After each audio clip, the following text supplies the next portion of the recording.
When a homeless man asked Mel Gibson for just $1, he never expected the Hollywood legend to stop, look him in the eye, and say, "Not good enough. Come with me." What followed was a chain of events that would change both their lives forever. If you appreciate stories that celebrate real human values, please make sure to like this video and subscribe to our channel. Now, let's continue.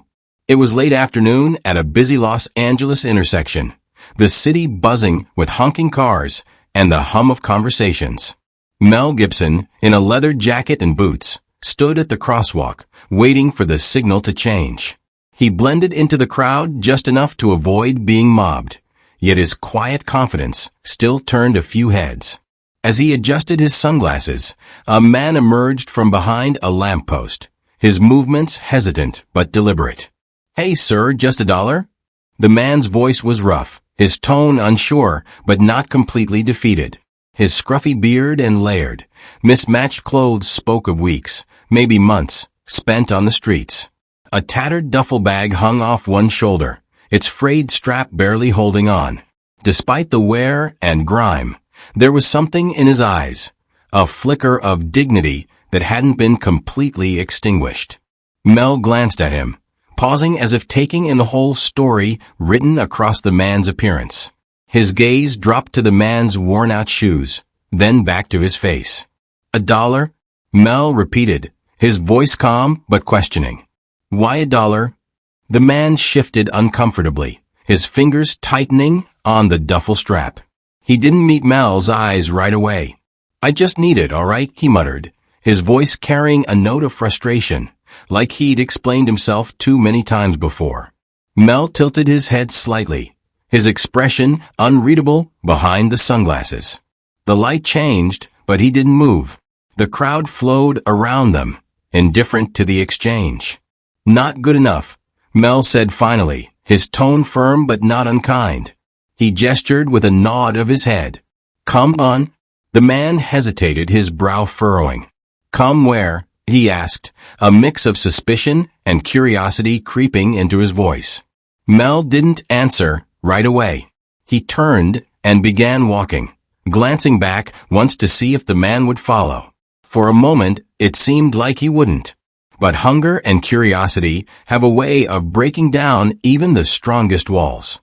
Adjusting his duffel bag, the man took a step forward, then another, trailing a few paces behind. Mel's stride was steady, his silence heavy with purpose. The man hurried to catch up, his mind racing with questions he didn't dare voice yet. Was this some kind of setup? A joke? Or was it something else entirely? The pair disappeared into the stream of city life, leaving behind a crosswalk that returned to its rhythm, as though the moment had never happened. But for the man clutching his duffel bag, it had set something in motion he couldn't yet understand. The man hesitated, startled by Mel's bluntness.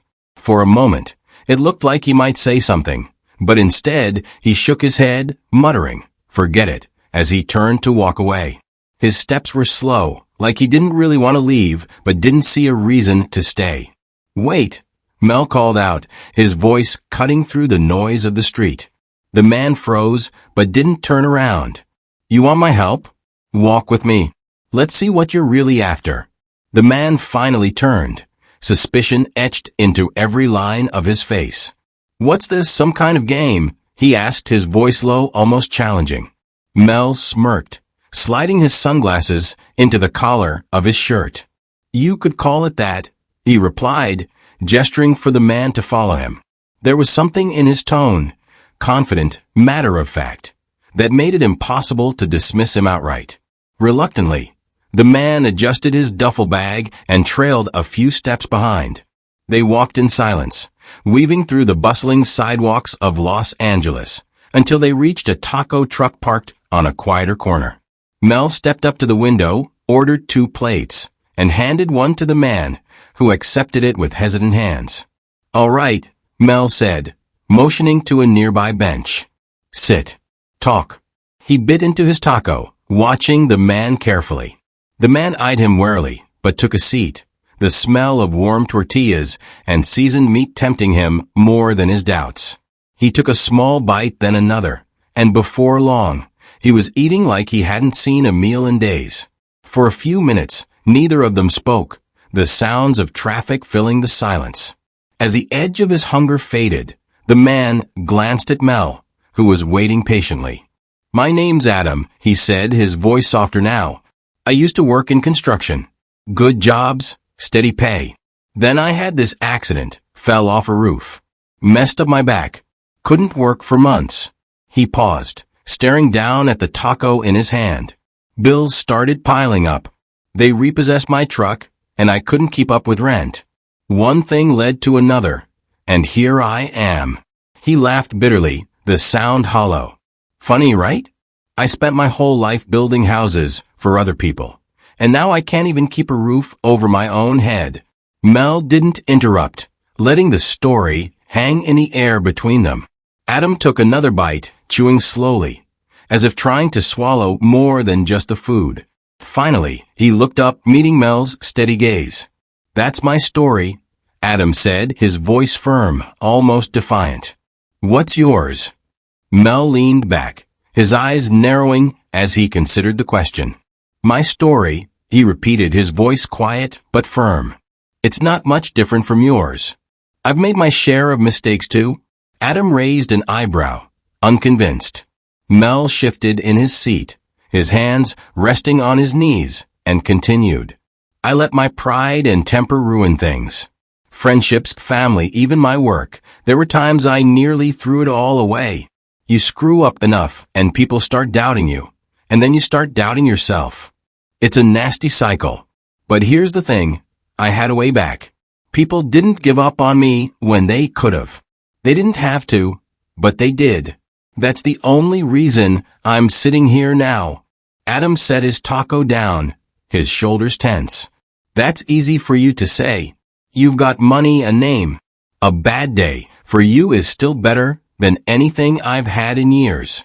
Guys like me, we're invisible. No one's out there waiting to give us a second chance." Mel's jaw tightened, and he leaned forward, his tone sharpening. "Invisible?" He pointed at Adam. "You're standing here, aren't you? Breathing, eating, talking. That means you've still got a shot." Adam scoffed, his frustration bubbling to the surface. "Yeah? A shot at what? Another round of people pretending they care until it's inconvenient? I've heard it all before, man. Promises don't mean anything out here." Mel didn't flinch, his voice steady and cutting through Adam's doubts. "A shot at changing your story, at doing something different. You think this is the end of the line because you've had it rough? I get it, you're angry. You're tired. You don't trust anyone anymore. But let me tell you something. Nobody's handing you a free ride. You've got to fight for it, and that's what makes it worth something." Adam stared at him, his defenses wavering, but not yet down. The silence stretched between them, the noise of the city fading into the background. Mel didn't fill the void, letting Adam wrestle with the words. Finally, Adam leaned back, crossing his arms. "So, what?" Adam said, his voice laced with skepticism. "You think I just flip a switch and suddenly my life turns around? It's not that simple." "You're right," Mel replied without hesitation. "It's not simple. It's damn hard. But it's possible. And that's what matters. The question isn't whether you can, it's whether you're ready to try." Adam held his gaze, searching for something, an ulterior motive, a hidden agenda, but found none. Just calm certainty. The words hung in the air, pressing down on Adam as he struggled to find a response. Mel's expression remained steady, unrelenting. "You say you're invisible," Mel said, his voice low and firm. "But I see you. The real question is, do you?" Mel studied Adam for a moment before leaning forward, his voice calm but challenging. "All right, let's make this simple. I've got an old house in Malibu that needs work. You show up tomorrow morning, no excuses, and I'll pay you for the day." Adam blinked, unsure if he'd heard right. "Work? Like a job?" "Exactly," Mel said, standing up and brushing off his hands. "Bring what you've got or don't. It's up to you." Adam narrowed his eyes, suspicion flashing across his face. "What's the catch?" he asked, his tone cautious. Mel smirked faintly, crossing his arms. "No catch. You don't show up, I don't care. But if you do, you'll get more than a day's pay." His words hung in the air, leaving Adam to decipher their meaning. Adam hesitated, his mind racing. People didn't just offer opportunities like this, not to someone like him. There had to be a hook, some angle he wasn't seeing. "Why are you even doing this?" he asked, his voice carrying a note of frustration. "Let's just say I believe in giving people a chance," Mel replied, his tone steady. "The rest is up to you." Without waiting for a response, he turned and walked away, leaving Adam standing by the taco truck, holding the remnants of his meal. That night, Adam sat on the curb near his usual spot, staring at the crumpled piece of paper with the address Mel had scribbled on it. His thoughts churned, doubts creeping in with every passing minute. He'd been burned before, empty promises, fake jobs, people who claimed to want to help but disappeared as soon as it got hard. The idea of trusting someone again, especially a stranger, felt like a risk he couldn't afford. But then there was the other side of it. The thought of earning an honest day's pay, of having a purpose again, gnawed at him. He hadn't held a hammer in years, but the memory of his work, the pride it brought, still lingered, faint but persistent. Morning came too soon, and Adam found himself pacing the bus stop, the address still clutched in his hand. He could turn around, tell himself it wasn't worth it, but something about Mel's words stayed with him. "You've still got a shot." He let out a shaky breath and climbed onto the bus. The property was exactly what he didn't expect. Perched on a cliff overlooking the ocean, it was massive but weathered, with peeling paint and sagging beams that spoke of years of neglect. Adam hesitated at the gate, his doubts returning full force. What if this was a mistake? Before he could talk himself out of it, Mel appeared from the side of the house, a toolbox in hand. Right on time, Mel called out, his tone matter-of-fact. He walked up to Adam and handed him a tool belt. "Let's see what you've got." Adam wiped sweat from his brow as he tightened the last bolt on the sagging beam. The sun beat down on the old Malibu house, its once grand exterior weathered by years of neglect. His hands, calloused and unsteady from disuse, began to remember the work. He hadn't done anything like this in years, but something about the weight of the tools and the smell of sawdust brought it all rushing back. Mel stood nearby, watching, offering the occasional tip or quiet nod of approval. The silence between them was no longer heavy with doubt, but had softened into something almost comfortable. Between tasks, their conversations began to flow. At first, Adam was guarded, sticking to simple answers and waiting for the moment when this whole thing would fall apart. But Mel didn't push. He just kept talking, sharing bits of his own story. "This house," Mel said, gesturing at the warped wood and cracked windows, "used to belong to my father. He built most of it himself. Every beam, every nail, he put his soul into this place." Adam glanced up from his work, curiosity flickering in his eyes. "Why'd you let it get like this?" he asked cautiously. Mel leaned against a post, his gaze distant. "After he passed, I couldn't bring myself to touch it. It felt like it wasn't mine to change. But lately I've been thinking about what he taught me, how a man's worth is in what he builds, not what he takes. Letting this place fall apart doesn't honor him. Fixing it does." Adam nodded, his hands still working as he absorbed Mel's words. He paused, glancing at the deck they were repairing. "I used to feel that," he admitted quietly. "Building things, making something from nothing. Felt like I mattered. But now," he trailed off, shaking his head. Mel stepped closer, his voice firm but calm. "Then make yourself useful again. Nobody's going to do it for you." The words hung in the air, heavier than any hammer Adam had held that day. He didn't respond, but the slight straightening of his shoulders said enough. The hours passed, the work harder than anything Adam had done in years. His body ached, his muscles screaming in protest. But there was a strange satisfaction in the exhaustion. By the time the sun began to set, the deck was sturdy again, the beams upright, and the house seemed to stand a little taller. Mel walked over, holding an envelope and a set of keys. Adam stared at them, confused. "What's this?" he asked. "You earned this," Mel said simply, pressing them into Adam's hands. "The guest house out back. It's yours for a month. Don't screw it up." Adam looked down at the keys, his throat tightening. For a moment, he couldn't speak. When he finally looked up, Mel was already walking away, his silhouette framed by the setting sun.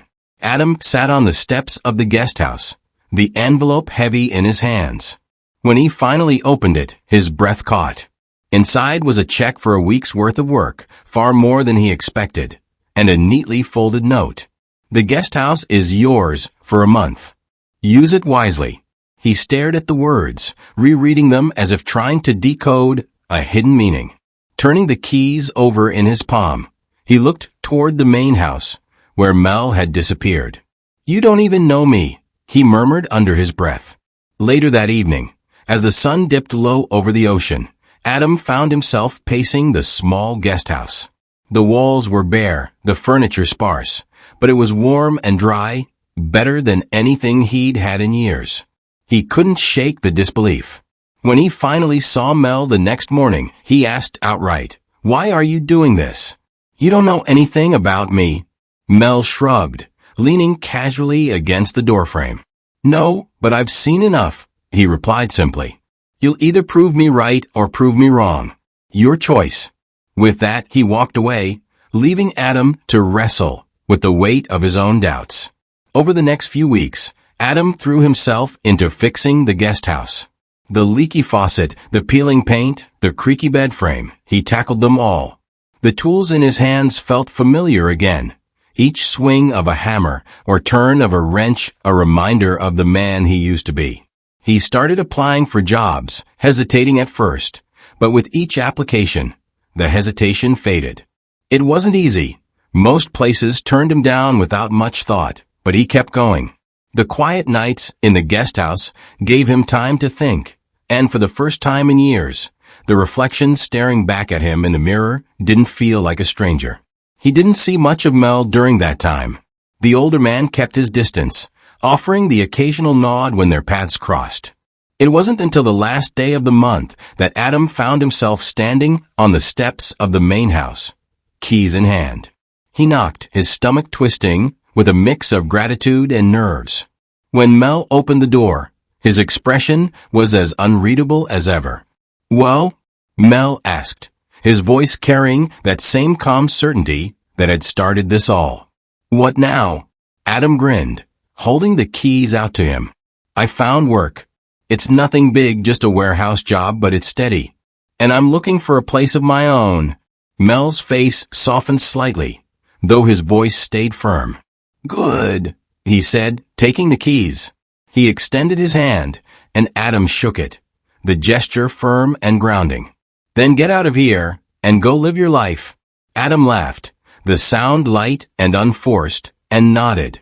As he walked away, his shoulders squared and his step steady. It was the first time in years he felt like himself again. Please don't forget to watch more heartwarming stories that are showing on your screen.